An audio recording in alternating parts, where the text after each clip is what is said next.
Welcome to another episode of Tom Kennedy Science, and I'm Dr. Tom Kennedy. Now, this lecture video today is going to be something called non-spontaneous reactions may be driven by using chemical energy. You know, that's a lot of chemistry sounding words, or a lot of sciencey sounding words. So let's break these words down. What do we mean by non-spontaneous reactions are driven by chemical energy? So let's take a look here at what we've got. So non-spontaneous, you're probably thinking, oh yeah, that doesn't happen on its own, because in chemistry, a spontaneous reaction will occur on its own. Think like a fire. Now, of course, you've got to add in a little bit of energy for the activation energy to, get the fire going. But a non-spontaneous chemical reaction, it will always require an input of energy. And the reason why is because your free energy is greater than zero. Let's take photosynthesis, one of the most important chemical reactions in the world. Photosynthesis takes carbon dioxide and water, two molecules that don't have a lot of energy. Those are the reactants, and we put them together through photosynthesis. It's a pretty complex thing, can't wait to talk about it, into carbohydrates, and it releases oxygen. Now, this is an endergonic reaction. It is also an anabolic reaction. It is building something larger from smaller building blocks. And it's endergonic because it requires an input of energy. And you think about this. Carbon dioxide and water have very little potential energy stored in the bonds, something we'll talk more about. And then carbohydrates, of course carbohydrates store more potential energy. So in these non-spontaneous reactions, basically your carbs are your products, and your products store more potential energy than your reactants. So the delta H, your change in enthalpy, is higher in your products than in your reactants. And also, you have less entropy.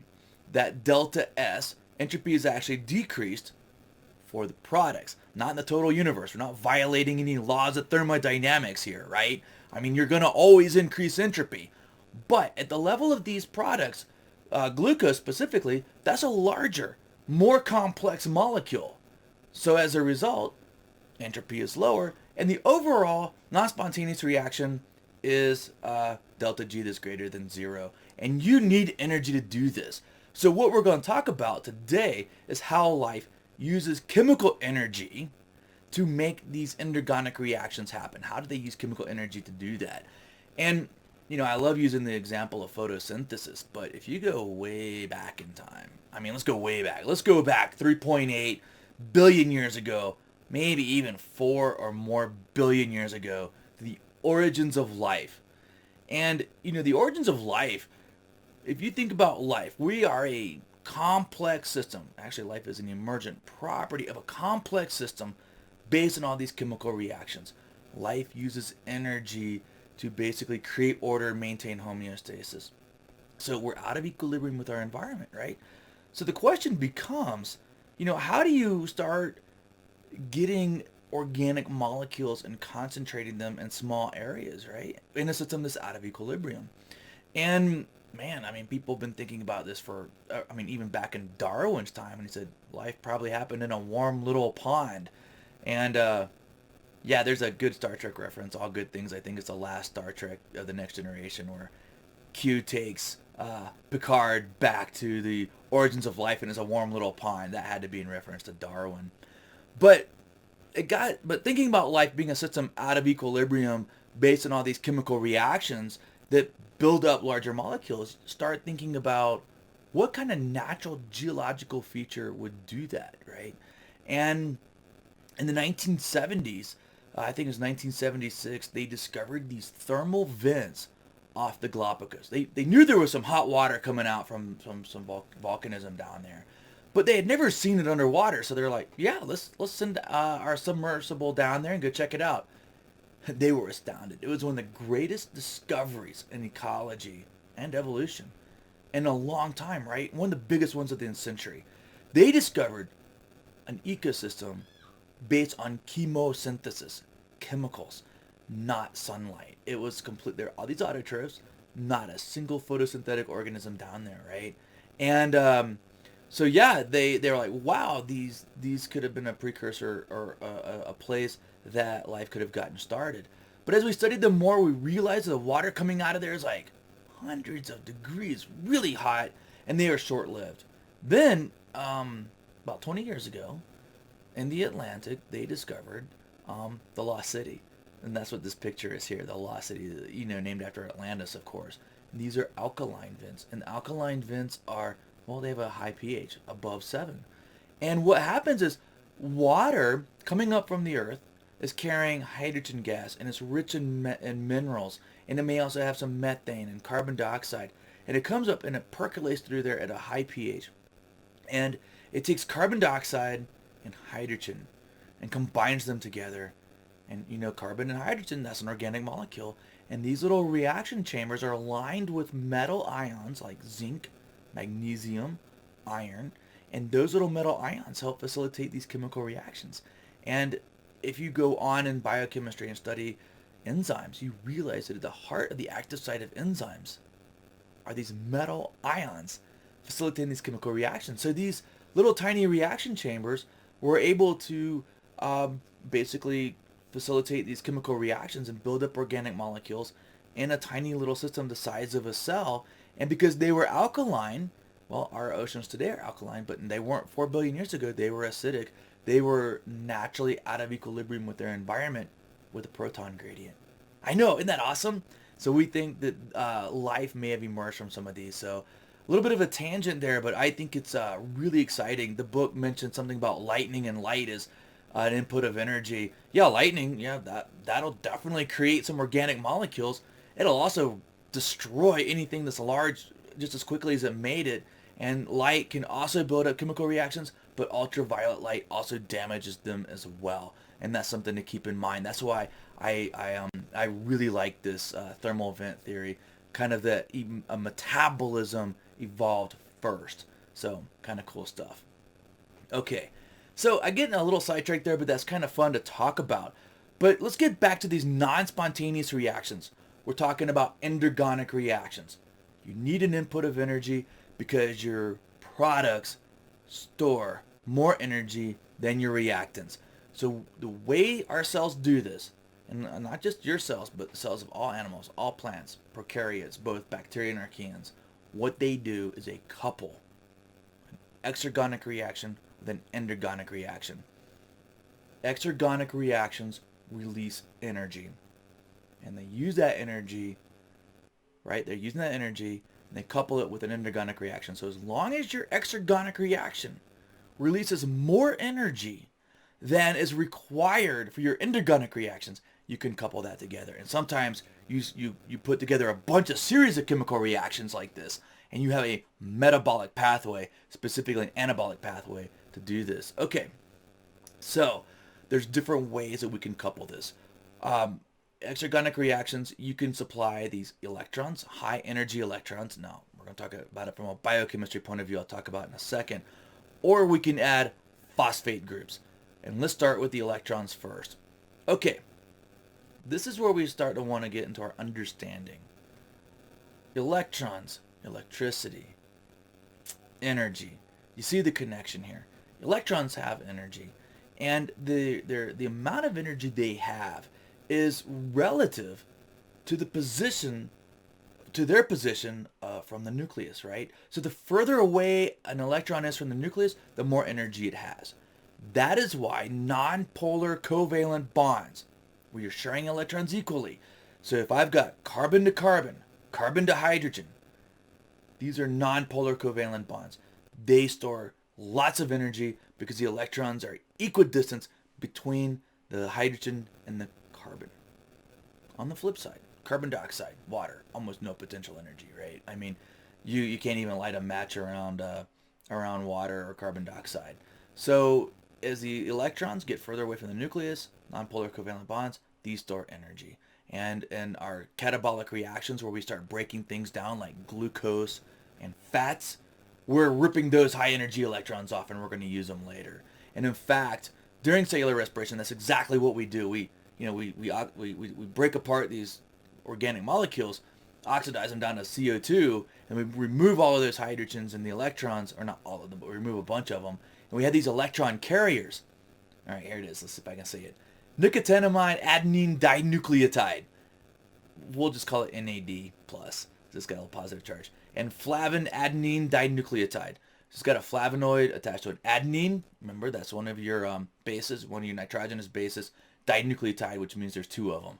Okay, these are high energy electron carriers. So as we break down certain organic materials, we can transfer electrons to these electron carriers. Okay, and then lastly, electrons can gain or lose energy if they go to different electron shells. Remember, first electron shell holds 2 electrons. Second shell holds 8, right? And as you get further and further away in these different electron shells, they gain energy. And you've actually seen this on a day-to-day basis, right? Have you ever seen like glow-in-the-dark stickers? Yeah, you turn the lights on, the light has energy, hits the electrons, bumps them up an energy level, right? You turn your light off, well, there's nothing exciting those electrons, so they fall back down in energy. Laws of thermodynamics, can't create or destroy energy. So when they fall back down in energy level, they emit a photon of light. And there you go, they glow in the dark. Okay, that's exciting to me. I know, it's exciting. So there's another type of chemical reaction. It's called a redox reaction. And redox reactions transfer energy because I'm transferring electrons. So here it is, reduction. You're gaining electrons. You're often gaining potential energy. Oxidation. You're losing electrons, and you're often losing potential energy as well, right? So if you're being reduced, that means you're probably gaining some energy. So if I'm like a hydrocarbon, you're kind of a reduced molecule. You have lots of potential energy. If you're carbon dioxide, the carbon in there is oxidized. So when you look at this equation right here, I've got some glucose reacting with oxygen, going to form carbon dioxide and water. Okay, you start to see the movement of these electrons. So the electrons are being pulled away from the carbon. When they form carbon dioxide, the carbon is being oxidized. Now, we call this a redox reaction for reduction oxidation because carbon gets oxidized, oxygen gets reduced. These two reactions always occur together, and they involve that transfer of energy. So let's make sure we understand this. Why do the products of cellular respiration have less potential energy? What's going on here? What's going on with these redox reactions here? Okay, like I said, the products, carbon dioxide, water, more oxidized. Electrons are being held by the oxygen. This is our deeper level understanding, right? Oxygen is more electronegative than carbon or hydrogen. Oxygen has 8 protons in the nucleus. They are positively charged. They're going to have a strong pull on those negatively charged electrons. So, oxygen, second most electronegative element in the universe, right? Fluorine's number 1. Oxygen's number 2. Fluorine's so electronegative it can't even hardly form a covalent bond. But oxygen can. And it's going to hold onto those electrons tightly. And so what happens is, when you start forming carbon dioxide and water, those covalent bonds store little potential energy. They are hard to break. The electrons are closer to the nucleus of the atom of the oxygen. And in fact, you know this. You take a match, you can light paper on fire. Match has enough activation energy to break the bonds holding glucose molecules together. Remember, your paper is cellulose, which is a polymer of glucose. But you take that same match, and you throw it in some water, and you know exactly what's going to happen. The match goes out immediately. And that's because the energy of that flame does not have enough energy to break the bonds holding the water together, right? So there you go. All right, so they lose it. And what's interesting is that as we had this redox reaction, it's the position of the electrons that are changing relative to the atoms, right? And one more thing that's very interesting here, if you've ever watched a fire, I know you're out on a campfire, it's like this time of year, it's really awesome to go camping. It's kind of cold, you're all huddled around the campfire. You know, I don't know what you guys talk about around campfires, but you're probably talking about redox reactions. You're like, whoa, man, that's a redox reaction. And then someone goes, well, that's really exciting. What's a redox reaction? What happens is when wood is mostly cellulose, right? So you get it started. As the carbon dioxide and water molecules are forming, those electrons are losing energy as they move closer to the oxygen. There's that laws of thermodynamics again, right? Can't create or destroy energy. The energy that's released and the energy in the products must be equal to the energy in the reactants. So as those electrons move closer to oxygen and form carbon dioxide and water, energy is released from the formation of chemical bonds, they release photons of light.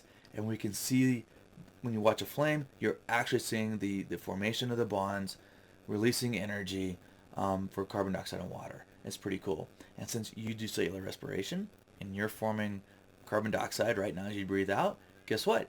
You're also releasing photons of energy. It's just an infrared. We just can't see it with our own eyes. But you get an infrared meter and you can totally see yourself. So does that make us luminous beings of light? I think so, right? Okay. So in that reaction, what I showed you, the carbon is oxidized because the electrons move away from them when it forms carbon dioxide. Now, if you think about a carbohydrate, it's got 6 carbons and 12 hydrogens, right? But if you look at carbon dioxide, there's 0 hydrogens on it. What happens is that during this reaction, we're actually ripping off electrons or ripping off hydrogens. So a lot of redox reactions are accompanied by a transfer of hydrogen. So let's go back to our electron carriers, NAD plus and FAD. During a lot of chemical reactions like glycolysis and the citric acid cycle and pyruvate oxidation. Oh, did I just get ahead of myself? Sorry, guys. That's the first 3 stages of cellular respiration. But what they do is they break down glucose, which is an exergonic reaction. They transfer those high energy electrons to NAD and reduce it to NAD plus, and they transfer to FAD and they reduce it to FADH2. Well, at least FADH2 only in citric acid cycle. But the point is that they're transferring electrons, they're transferring energy, and then those electron carriers take those electrons elsewhere in the cell to go do work. And in cellular respiration, they usually just go to the mitochondria, something we'll learn about later. Okay, so now you know that with to drive an endergonic reaction, you know that we can couple this with an exergonic reaction, like a redox reaction, right? Because we can move these electrons around and we can transfer energy. But there's another way our cells can do this, and that is a transfer of phosphates. Now, phosphates are very important. I mean, they're incredibly important.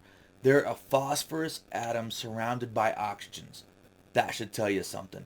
Oxygen, way more electronegative than phosphates. So it's going to pull all the electrons to it. And in fact, when you put a phosphate group in water, it becomes deprotonated. Oh, wait, deprotonated. D means without protons. You know, a hydrogen is just basically a proton and electron, right? So the proton falls off and the oxygen keeps the electron. So as you can see, the oxygen becomes negatively charged. So phosphates are negatively charged functional groups, right? And that's important. I'll come back to that, why that's important. Now, there are 2 groups of proteins here, protein enzymes. Kinase. There are thousands of kinases in our bodies, in each cell. Thousands of them. Each one phosphorylates a specific molecule. I know, isn't that crazy? If you ever study cancer research, do cancer research, you're going to learn all about kinases. Kinases are incredibly important. And on the flip side, we've got kinases. We also have phosphatases. Phosphatases remove phosphate groups. Here's why this is important. Let's go to that understanding again, right? Phosphate. Phosphorus surrounded by oxygen. This thing's negative. I take adenosine. Remember, adenosine is your purine nitrogenous base attached to a ribose with some phosphate groups attached to it. Those phosphate groups are all negatively charged. Negative charges, you should know this. They repel each other, right? So as I go from ADP to ATP, all those negative charges repelling each other, right? And as they're repelling each other, that covalent bond has so much energy. So whenever you hydrolyze ATP, right? You hydrolyze ATP to ADP, that's an exergonic reaction. And it gives you 7.3 kilocalories a mole. 7.3 kilocalories a mole. Okay, let's say if you remember this, a kilocalorie is a measure of energy. And a kilocalorie is 1,000 calories. So if I have a kilocalorie of energy, that means I can take a liter. Do I have my liter? Oh, yeah. A liter. Oh, man. A liter and a half. Wait. Yes, Diet Pepsi. Oh, my gosh. I'm revealing what's in my office here. Empty things of Diet Pepsi. Hey, I drink a Diet Pepsi a day, and It keeps COVID away, right? No, just kidding. That's anecdotal data, right? But here's the point. A kilocalorie of energy could raise my Diet Pepsi about 1 degree Celsius, right? And then a mole is a measure of how much of something you have. So basically, a mole, if I have a mole of something, I have its molecular weight in grams. So let's say I have a mole of water. I would have 18 grams of water, and a mole is like 6.02 times 10 to the 23, which basically means I would have 100 billion trillion molecules of water. That's right, a trillion, 100 billion times. That's how many water molecules are in 18 grams, and that's a mole. But the point that I'm trying to make here is that this is an exergonic reaction. We're going to hydrolyze ATP to ADP. Exergonic reaction releases energy. To drive an endergonic reaction, we couple this exergonic with the endergonic. And I remember that kinase, right? So what we do with the kinases is we're going to take that phosphate group that pops off, right? And we're going to put that onto our substrate. Now we've got these reactants, and they're going to bind up to an enzyme. And because you're binding to an enzyme, as we're going to learn, that's a substrate, right? But when we stick a phosphate group onto a molecule, most often it increases the potential energy of that molecule. When you increase the potential energy of a molecule, it stores more energy. When you increase the potential energy of that molecule, it stores more energy. The bonds are easier to break. That is important. So by using a kinase to stick on your substrate, you activate that substrate. And when you have that phosphate on there, those bonds are easier to break. And what would have been an endergonic reaction now becomes an exergonic reaction. But remember, you have to have the exergonic reaction happening first. And it has to basically release enough energy to overcome your endergonic reaction. And whenever you have that phosphate group, if you've got a carboxyl group, a hydroxyl group, a carbonyl group, you're going to add lots of potential energy to that molecule. And then this is exactly how we do this with chemical work with ATP. We need to make some glutamine. So we take glutamic acid, we stick a phosphate to it, that becomes an activated intermediate, and then we can stick our amine group to it, and basically the overall reaction's endergonic because we need 3.4 kilocalories a mole to make a mole of glutamine. But when we couple it with a mole of ATP and hydrolyze that, that gives us 7.3 kilocalories a mole. So we have plenty of energy to drive our endergonic reaction. And there you go. That's ATP with chemical work. Now, very briefly, I want to talk a little bit more about ATP. It's not just used for chemical work. ATP can also be used for active transport in cells. So you're familiar with sodium-potassium pumps. They pump 3 sodiums out, 2 potassium in, creates an electrochemical gradient. Phosphate or potassium or pump on, pump off, phosphate on, phosphate off, phosphate on, phosphate off. So what happens is you've got a kinase, puts on a phosphate, phosphatase removes the phosphate, and this protein pump moves back and forth between these two shapes over and over and over again, and it does active transport. And they're also used on motor proteins. So during cell division, we move all the chromosomes around in the cell, line them up, pull them apart. That's all done with motor proteins. We move vesicles around. We got cilia that beat like that and flagella that help our cell swim. All of that's done with ATP powering these motor proteins. So ATP does a lot of work inside the cell, including mechanical work as well. And like I said, changing those motor proteins is pretty cool. They literally, if you see that little vesicle, the little motor protein, phosphate on, phosphate off, phosphate on, phosphate off, and it just walks it right on down. Now, the last thing I want to talk about here really quick. Every day, you use about your body weight in ATP. And if you exercise, you use even more. And what's interesting is that all the atoms and a lot of the molecules inside of our bodies are continuously recycled over and over and over again. And I always like to talk about this because you think about a carbon atom, right? What a journey. Carbon was made inside of an ancient star that lived and died 5 billion years ago. So it was forged inside of a star. That star exploded. It floated in space for hundreds of millions of billions of years. Got in our planet, was in rocks, carbon dioxide, photosynthesized by plants, and oil. You've got carbon atoms in you that were in dinosaurs 100 million years ago. And now they're in you. And same with your phosphate groups and your ATP. That stuff gets used over and over and over again. But although we can recycle our nutrients, we cannot recycle energy.